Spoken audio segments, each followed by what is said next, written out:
Desde 2015, año en que se firmaron los Acuerdos de París, hemos escuchado hablar con más frecuencia de la transición energética como medida para combatir el cambio climático. Sin embargo, no muchos tenemos claro este concepto. Es por ello que en nuestro segundo episodio de Late Latinoamérica abordamos el concepto de la transición energética y analizamos si es una propuesta que en realidad nos ayuda a combatir el cambio climático, a reducir emisiones y si se puede hacer de forma justa. Late Latinoamérica. Late Latinoamérica. Late Latinoamérica. Late Latinoamérica.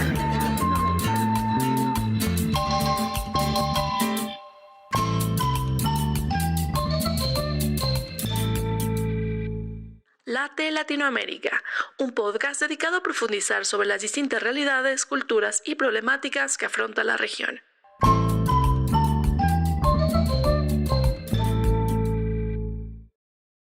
Bienvenidos, bienvenidas y bienvenidos a Late Latinoamérica, un podcast creado por Colmena Lab para profundizar sobre las distintas realidades, culturas y problemáticas que afronta la región.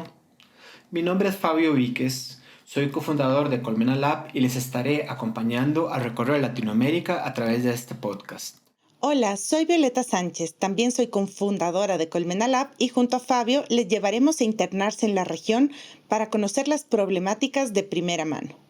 Hoy convivimos con el cambio climático y es una prioridad mundial tomar medidas inmediatas para evitar el aumento global de las temperaturas, así como combatir sus impactos.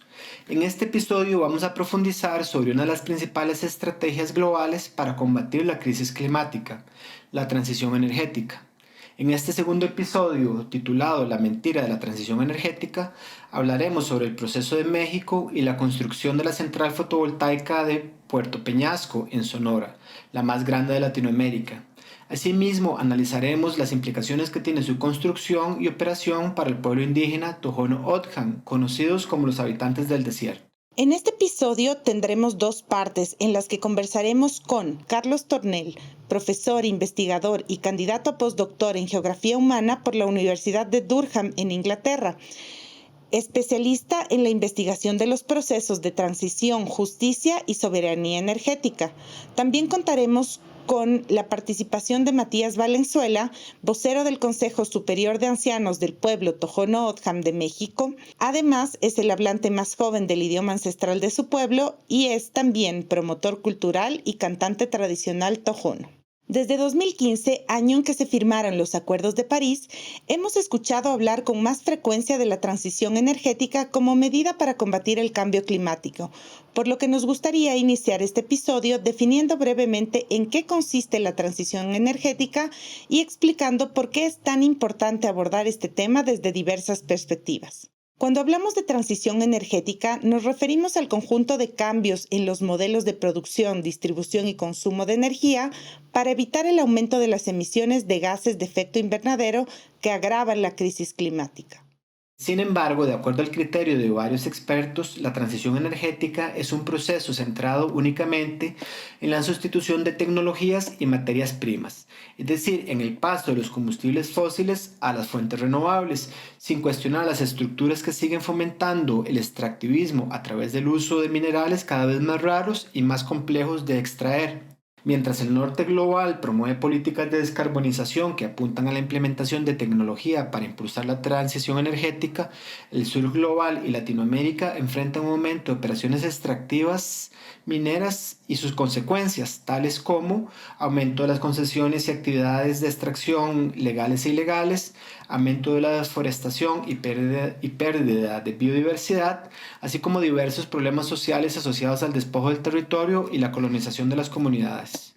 La creciente demanda de materias primas necesarias para la transición energética produce un crecimiento acelerado de la minería. Según los datos de la CEPAL, solo en 2021 el valor de las exportaciones de minerales y metales de América Latina crecieron un 46.6%.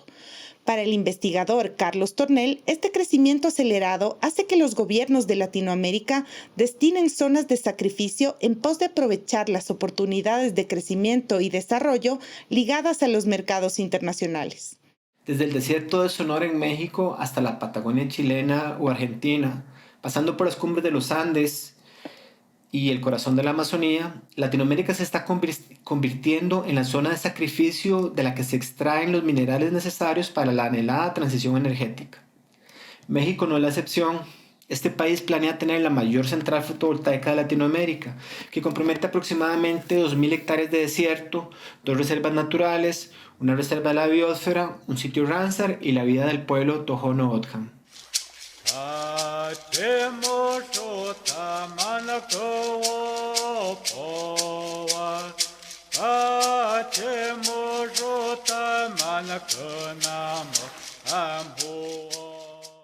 Según los últimos datos publicados por la CEPAL en abril de 2023, la minería en América Latina y el Caribe representa tan solo un 4.6% del PIB de toda la región. Sin embargo, en los últimos años, a pesar del crecimiento acelerado de esta actividad, los indicadores económicos muestran poco crecimiento. Solo para algunos países de la región como Chile y Perú, la minería representa un porcentaje importante para su economía. Para México esta actividad representa apenas el 1.4 del Producto Interno Bruto Nacional. Sin embargo, sus nuevos planes incluyen el incremento de la minería como parte de su impulso a la transición energética. A pesar de que la minería no representa un rubro importante para el ingreso de los países, los gobiernos siguen impulsando este proceso como una solución para afrontar la crisis climática. Para empezar este episodio, vamos a analizar la política energética de México. Carlos, ¿cuál es la política del gobierno mexicano respecto a la transición energética y a qué intereses responde esta política? Bueno, de antemano muchas gracias por la invitación. Un gusto estar acá con ustedes. Creo que hablar de la política energética de México es un proceso largo, ¿no? Pero tal vez la podemos dividir de forma muy general en tres. Una que sería, desde el 1938 hasta el 1992 más o menos, toda la política energética era una política de Estado. Entonces estaba basada en petróleo, en hidrocarburos.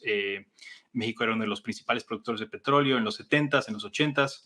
Pero más bien cuando llega las energías renovables, por así decirlo, cuando se vuelven rentables, es más o menos a partir del 2013-14.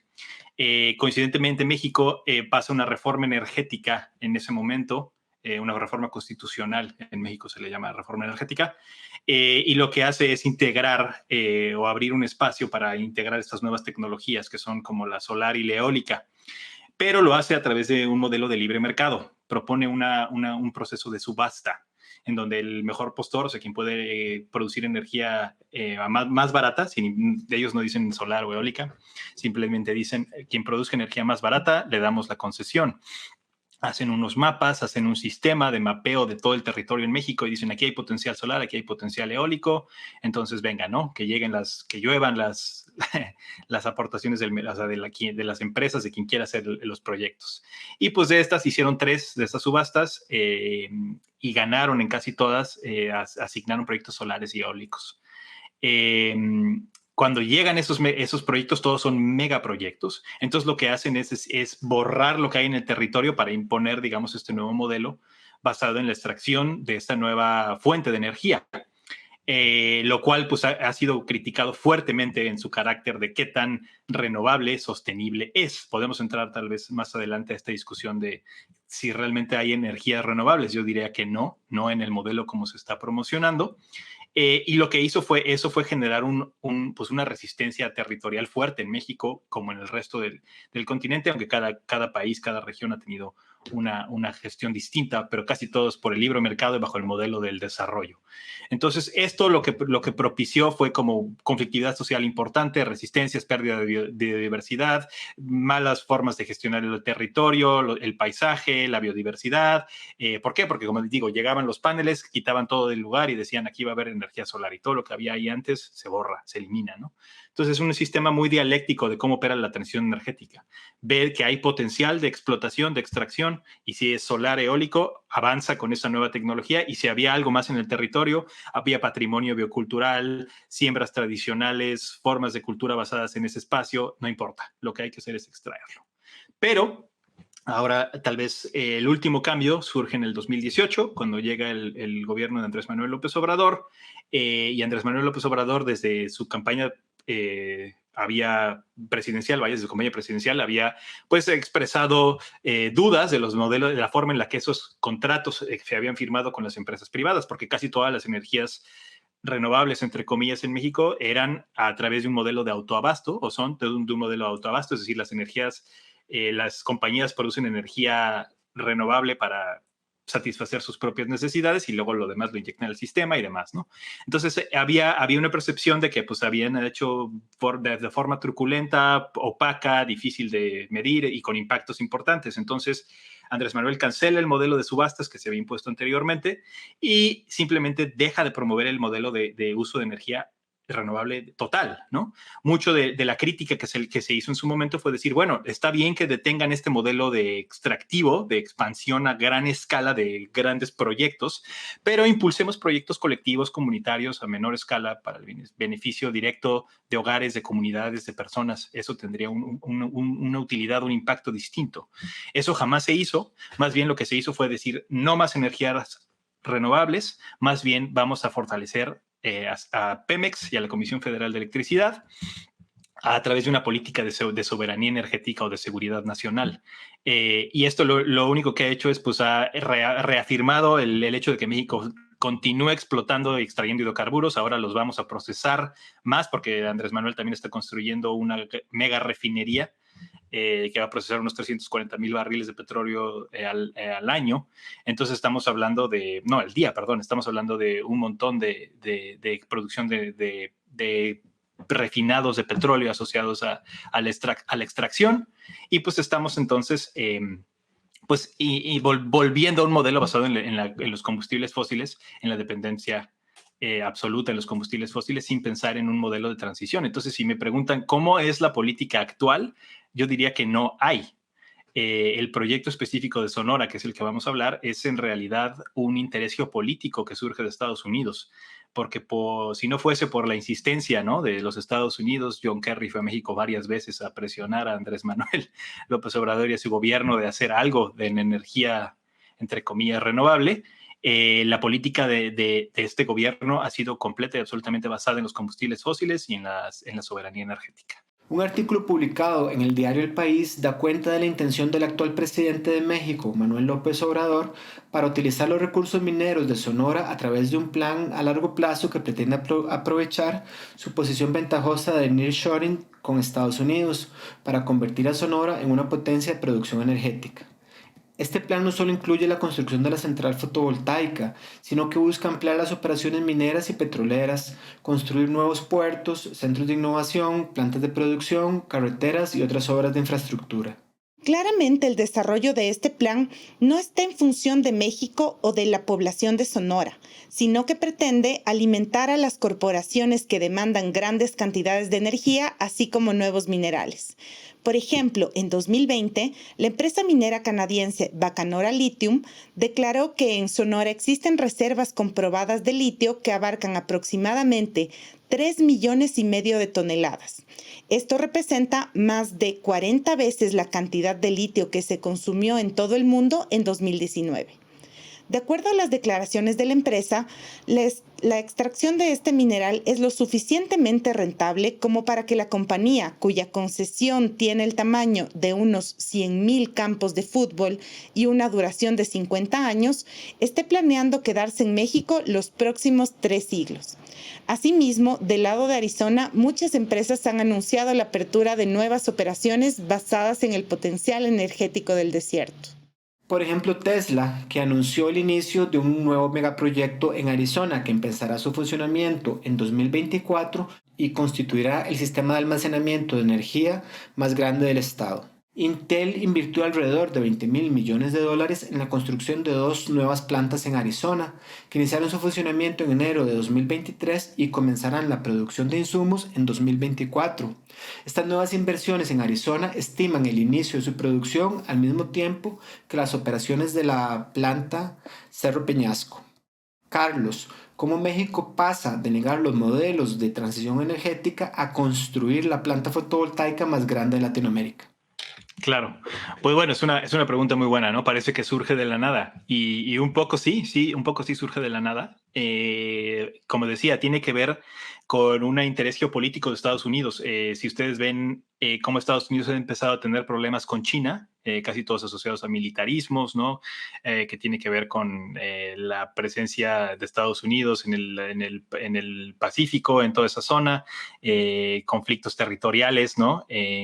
Con China, entonces ha empezado a Estados Unidos a voltear a ver una fuerte que le llaman en español de nearshoring, es decir, una producción más cercana a su costa, que no dependa directamente de la manufactura china, que por muchos años fue pues la fábrica de todos los electrónicos, todos los procesos, todo lo, digamos, lo verde que se produce en Estados Unidos, desde celulares, infraestructura de hardware, etcétera, se producía en China. Entonces, viene de un interés de Estados Unidos de voltear a ver a México para empezar a producir un hub, como dicen ellos, ¿no? Es un lugar en donde podamos empezar a extraer, ¿no? En este caso es energía solar, es empezar a explotar esa energía. En el desierto de Sonora pues hay mucha irradiación, entonces hay que aprovechar eso, pero el plan Sonora no es solamente el proyecto ahí de Puerto Peñasco, implica también la explotación de litio, ¿no? En México hay una reserva importante. Bueno, sabemos por una evaluación que hay una reserva que parece ser importante de litio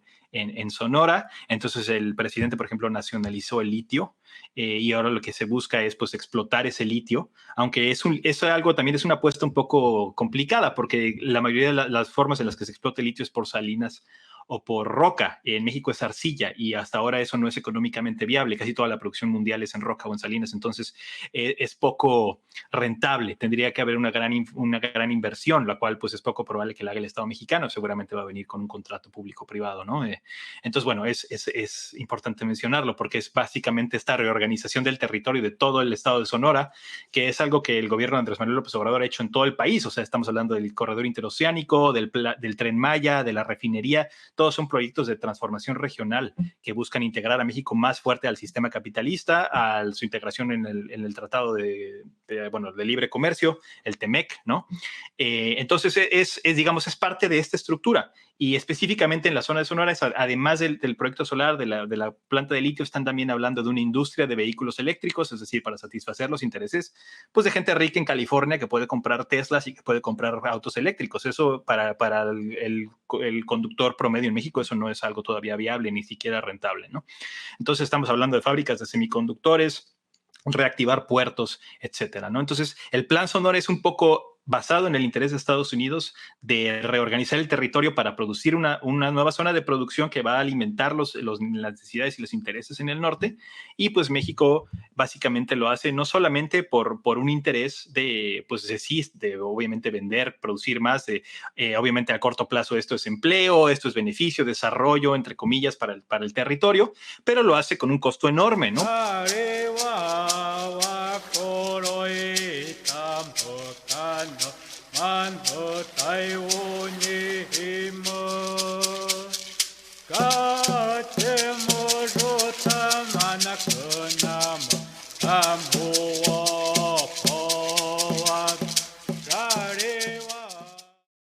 La central de Puerto Peñasco, como parte del Plan Sonora, cuenta con el aval técnico y financiero de actores globales, pues busca convertirse en el parque fotovoltaico más grande de América Latina y el 7º más grande del mundo. Esta planta tendrá una capacidad de producción de alrededor de 1.000 megawatts a través de 70.000 paneles solares ubicados en una superficie de 2.000 hectáreas. A inicios de 2023, la Unión Europea declaró su interés en acompañar el Plan Sonora porque ven muchas convergencias con el apoyo a la sostenibilidad medioambiental y a la transición verde, digital e inclusiva. Sin embargo, pese a la relevancia del Plan Sonora que inicia con la central de Puerto Peñasco, casi no se habla de los impactos sociales y ambientales derivados de su implementación y operación. Carlos, cuéntanos sobre cuáles son los principales impactos de este megaproyecto. Creo que son 270,000 paneles, es el proyecto solar más grande de toda Latinoamérica, es una monstruosidad, son 2,000 hectáreas, si mal no recuerdo. Entonces estamos hablando de paneles que van a necesitar agua, que hay que limpiarlos en medio del desierto, ¿no? Estamos hablando de carreteras, de líneas de transmisión, de subestaciones eléctricas. Estamos hablando de una transformación del paisaje enorme. Entonces, el impacto que eso tiene social, cultural, ecológicamente es enorme. Porque es muy fácil decir, en el desierto no hay nada, ¿no? Está vacío, es un territorio virgen, explotable. Vamos ahí además, así una mentalidad muy patriarcal y también como antropocéntrica, ¿no? Vamos a dominar por completo a la naturaleza, vamos a explotar los recursos que hay ahí y vamos a imponer este nuevo modelo de extracción. Entonces, borramos por completo que ese es territorio tradicional de las culturas que han habitado precolombinamente en ese territorio, ¿no? Que ahora están divididos, ¿no? Los pueblos en el norte de México están divididos por una de las fronteras más politizadas y violentas del planeta. Creo que es la 10ª frontera más grande del mundo. Que además ahora vienen con un nuevo modelo colonial que es vamos a también extraer el sol que hay en tu territorio. Entonces, no es una sorpresa que hoy lo verde se vea como un neocolonialismo, que estos proyectos que supuestamente son necesarios para combatir el cambio climático, cosa que también podemos entrar más adelante, ¿no?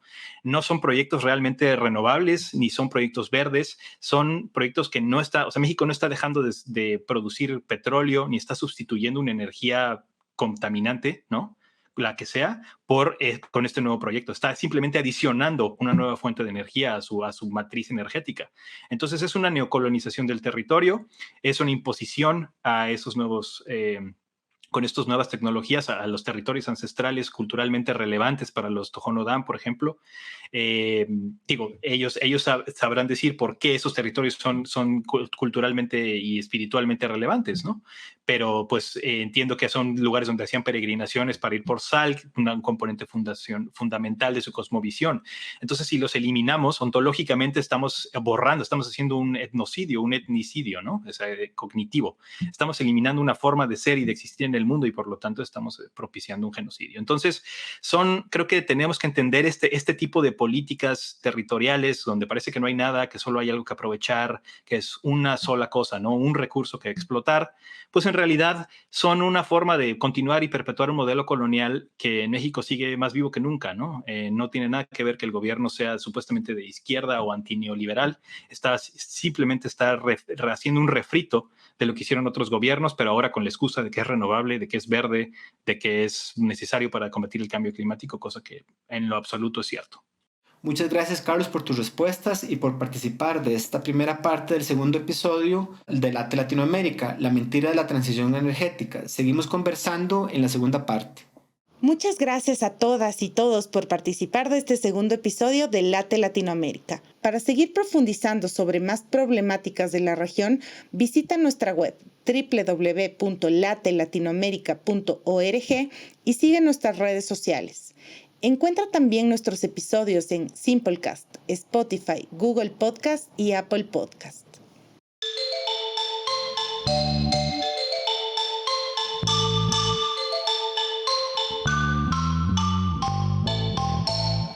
Late Latinoamérica. Late Latinoamérica. Late Latinoamérica. Late Latinoamérica.